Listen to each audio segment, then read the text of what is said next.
ನಾನು lemon rice ಮಾಡ್ಕೊಳ್ತಾ ಇದ್ದೇನೆ. ಇದು ಬೆಳಿಗ್ಗಿನ ಬ್ರೇಕ್ಫಾಸ್ಟ್ ಮತ್ತು ಮಧ್ಯಾಹ್ನದ ಊಟಕ್ಕೂ ಆಗುತ್ತೆ. ಇದಕ್ಕೆ ಬೇಕಾಗಿರುವ ಸಾಮಗ್ರಿಗಳು, ಇಲ್ಲಿ ನಾನು ಒಂದು 3 ಈರುಳ್ಳಿಯನ್ನು ಹೆಚ್ಚಿಟ್ಟಿದ್ದೇನೆ. ಆಮೇಲೆ ಒಂದು 2 ಹಸಿಮೆಣಸಿನಕಾಯಿ, ಇದು ಸ್ವಲ್ಪ ಖಾರ ಉಂಟು ಅದಕ್ಕಾಗಿ ನಾನು 2 ತಗೊಂಡಿದ್ದೇನೆ, ಇಲ್ಲಾಂದರೆ 3 ಇಂದ 4 ಹಸಿಮೆಣಸಿನಕಾಯಿ ಹಾಕ್ಕೊಳ್ಬೋದು. ಆಮೇಲೆ ಸ್ವಲ್ಪ ತೆಂಗಿನ ತುರಿ, ಆಮೇಲೆ ಇಲ್ಲಿ ಶೇಂಗಾ ಅಂದರೆ ಕಡಲೆ ಬೀಜ, ಕೊತ್ತಂಬರಿ ಸೊಪ್ಪು ಸ್ವಲ್ಪ, ಕರಿಬೇವಿನ ಸೊಪ್ಪು ಸ್ವಲ್ಪ, ಆಮೇಲೆ ಕಡಲೆಬೇಳೆ,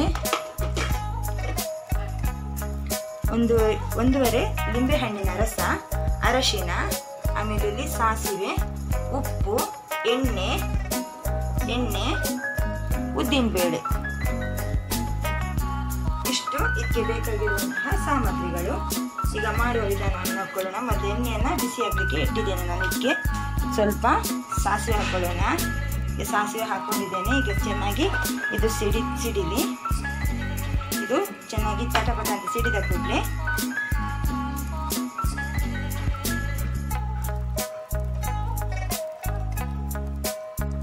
ಈಗ ಸಾಸಿವೆ ಸಿಡಿತಾ ಇದೆ. ಇದಕ್ಕೆ ನಾನು ಸ್ವಲ್ಪ ಕರಿಬೇವು ಹಾಕ್ತಾ ಇದ್ದೇನೆ. ಕರಿಬೇವು ಹಾಕಿದ ನಂತರ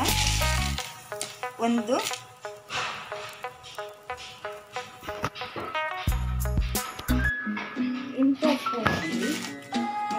ಸ್ಪೂನಲ್ಲಿ 1 ಸ್ಪೂನು 2 ಸ್ಪೂನು ಕಡಲೆಬೇಳೆ, ಆಮೇಲೆ ಅದೇ ಸ್ಪೂನಲ್ಲಿ 2 ಸ್ಪೂನು ಉದ್ದಿನಬೇಳೆ ಹಾಕ್ಕೊಂಡು ಹುರ್ಕೊಳ್ಳೋಣ.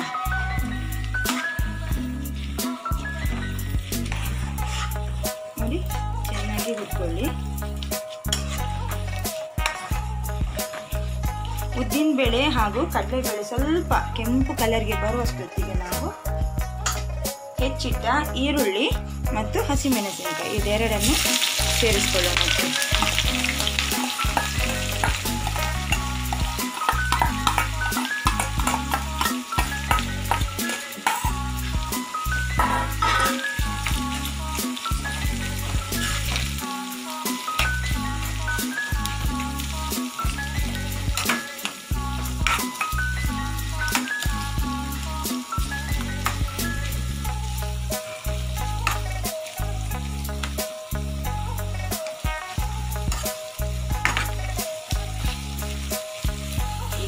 ಇದನ್ನು ಚೆನ್ನಾಗಿ ಫ್ರೈ ಮಾಡ್ಕೊಳ್ಳಿ. ಇದಕ್ಕೆ ಸ್ವಲ್ಪ ಉಪ್ಪು ಸೇರಿಸ್ಕೊಳ್ಳಿ. ನೋಡಿ, ಉಪ್ಪು ರುಚಿಗೆ. ಆಮೇಲೆ ನಮಗೆ ಬೇಕಾದರೆ ನಾವು ಮತ್ತೆ ಹಾಕ್ಕೊಳ್ಬೋದು. ರುಚಿಗೆ ಎಷ್ಟು ಬೇಕು ಅಷ್ಟು ಉಪ್ಪು ನೋಡಿಕೊಂಡು ಸೇರಿಸ್ಕೊಳ್ಳಿ. ಇದು ಚೆನ್ನಾಗಿ ಫ್ರೈ ಆಗಬೇಕು. ಇದು ಫ್ರೈ ಆಗ್ತಾ ಬರುವಾಗ ಸ್ವಲ್ಪ ಅರಶಿನ ಸೇರಿಸ್ಕೊಳ್ಳಿಕ್ಕೆ ಉಂಟು. ಉಪ್ಪು ಹಾಕಿದರೆ ಸ್ವಲ್ಪ ಬೇಗ ಫ್ರೈ ಆಗ್ತದೆ ಮತ್ತು ಬೇಗ ಇದರಲ್ಲಿ ಮಿಕ್ಸ್ ಕೂಡ ಆಗ್ತದೆ. ಹಾಗಾಗಿ ನಾವು ಈರುಳ್ಳಿ ಫ್ರೈ ಮಾಡುವಾಗಲೇ ಉಪ್ಪು ಸೇರಿಸ್ಕೊಂಡ್ರೆ ಒಳ್ಳೆಯದು. ನಾನು ಸ್ವಲ್ಪ ಅನ್ನ ಬೇಯುವಾಗಲೂ ಉಪ್ಪು ಸೇರಿಸ್ಕೊಂಡಿದ್ದೇನೆ, ತುಂಬ ಉಪ್ಪು ಹಾಕಿಡಬೇಡಿ. ನಾನು ಅನ್ನ ಬೇಯುವಾಗಲೇ ಉಪ್ಪು ಹಾಕಿರೋದ್ರಿಂದ ಎಷ್ಟು ಬೇಕಷ್ಟೇ ಉಪ್ಪು, ಗೊಜ್ಜಿಗೆ ಎಷ್ಟು ಬೇಕಷ್ಟನ್ನೇ ಹಾಕ್ಕೊಂಡಿದ್ದೇನೆ. ಚೆನ್ನಾಗಿ ಸ್ವಲ್ಪ ಕೆಂಪಾಗಿ ಲೈಟ್ ಕೆಂಪಾಗುವವರೆಗೆ ಹುರಿಯೋಣ.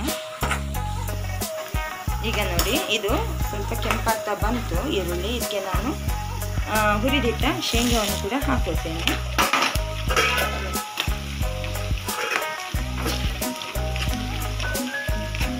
ಶೇಂಗಾವನ್ನು ಹಾಕಿ ಚೆನ್ನಾಗಿ ಫ್ರೈ ಮಾಡ್ಕೊಳ್ಳಿ. ಇದಕ್ಕೆ ನೋಡಿ, ಈ ಸ್ಪೂನಲ್ಲಿ 1/4 ಸ್ಪೂನು ಅರಶಿನ ನಾನು ಇದಕ್ಕೆ ಸೇರಿಸ್ಕೊಳ್ತೀನಿ. ಸ್ಪೂನ್ ನೋಡ್ಕೊಳ್ಳಿ, ಈ ಸ್ಪೂನು.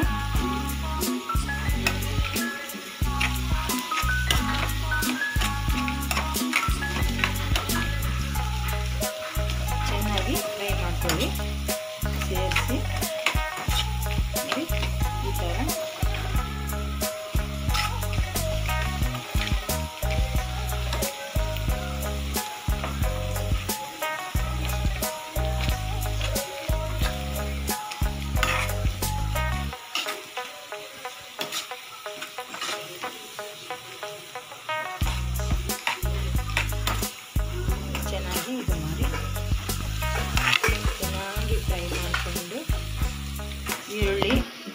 ಹಸಿಮೆಣಸಿನಕಾಯಿ ಖಾರ ಬಿಟ್ಕೊಳ್ಳುತ್ತೆ. ಹೀಗೆ ಫ್ರೈ ಮಾಡ್ಕೊಳ್ಳಿ.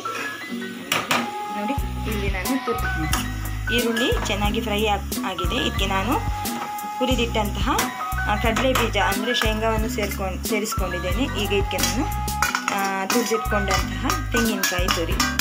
ಜಾಸ್ತಿ ಬೇಕಿದ್ರೆ ಜಾಸ್ತಿ ಸ್ವಲ್ಪ ಹಾಕ್ಕೊಳ್ಬೋದು. ಇದಕ್ಕೆ ಸ್ವಲ್ಪ ಇಷ್ಟೇ ಸಾಕು. ನೋಡಿ ಹೀಗೆ ಚೆನ್ನಾಗಿ ಕಲಿಸ್ಕೊಂಡು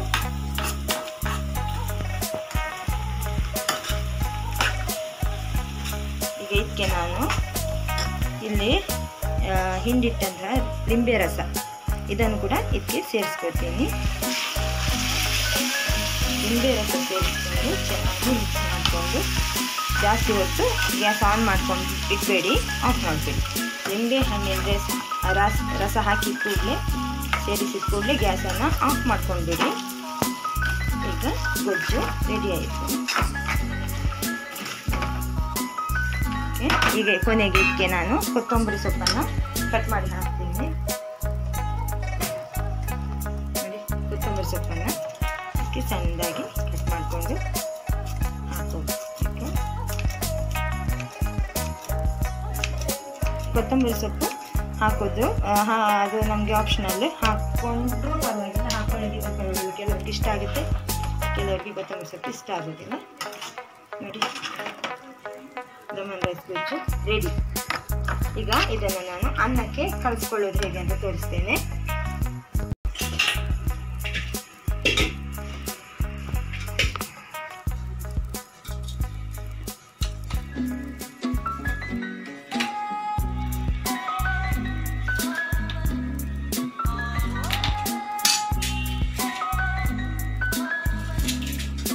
ಈಗ ಇಲ್ಲಿ ನಾನು ಬೇಯಿಸಿಟ್ಕೊಂಡಿದ್ದೇನೆ ಅನ್ನ. ಇದಕ್ಕೆ ನಾನು ಗೊಜ್ಜನ್ನು ಹಾಕಿ ಹೇಗೆ ಮಿಕ್ಸ್ ಮಾಡೋದಂತ ತೋರಿಸ್ತೇನೆ. ಲಿಂಬೆಹಣ್ಣು ಹಾಗೇನೆ ನಮಗೆ ಆಪ್ಷನಲ್. ಸ್ವಲ್ಪ ಹುಳಿ ಜಾಸ್ತಿ ಬೇಕು ಅಂತ ಇದ್ರೆ ಸ್ವಲ್ಪ ಜಾಸ್ತಿ ಹಾಕಿ.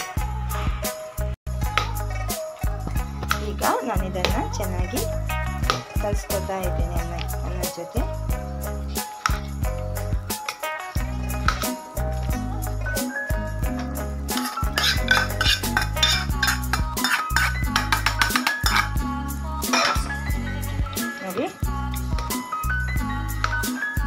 ಇದು ಹುಳಿ ಖಾರ ಎಲ್ಲ ಬಂದು ತುಂಬ ಚೆನ್ನಾಗಿರುತ್ತೆ.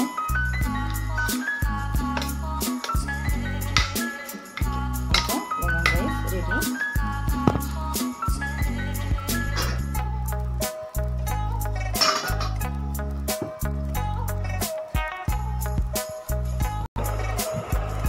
ಈಗ ಬಿಸಿ ಬಿಸಿಯಾದ ಲೆಮನ್ ರೈಸ್ ರೆಡಿ ಆಗಿದೆ.